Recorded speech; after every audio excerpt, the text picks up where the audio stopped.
Cindy, and this is my story about my journey with fibroids. I am a nurse training to be a nurse midwife. I work in a clinic in urgent care, and I'm also at UCSF School of Nursing. My journey with fibroids began 16 years ago when I was having a routine PAP, and the provider doing the PAP said, I feel a mass, and it's probably a fibroid. And so I went to get an ultrasound that confirmed that I had a fibroid, but I didn't really get much information about them other than let's keep an eye on them, see how you do.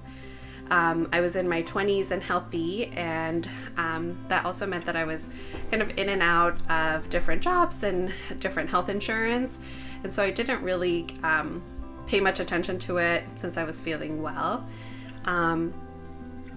But I had very heavy periods, just like since I was a teenager, and I didn't really think much of it when I continued having really heavy bleeding and and lots of cramps and lots of pain that kept me from going to work and going to school often. So I lost a lot of money that way in productive days.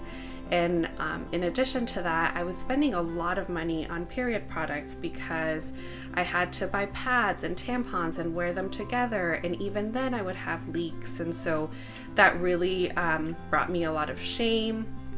And I felt really embarrassed about not being able to control it, but I didn't associate that with my fibroids. It also impacted my sex life because it's really hard to have sex when you're in pain and you're bleeding, and so that was also a source of shame for me. And when it came to fibroids, nobody linked my symptoms to the fibroids that I had, so I didn't know that they were connected.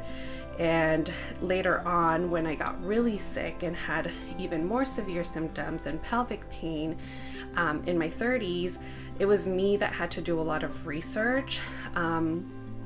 I went to the doctor because I wasn't feeling well. I was feeling really tired, and they diagnosed me with severe anemia from the heavy bleeding that I was having. And again, that led me to just do a lot of research because the only thing I was offered was birth control, and that didn't really seem to fix the problem. It actually seemed to make the problem worse for a bit. And so it was in talking to a friend who said that another friend of hers had had a procedure called a radiofrequency ablation that I decided, let me look into this and see what that's about.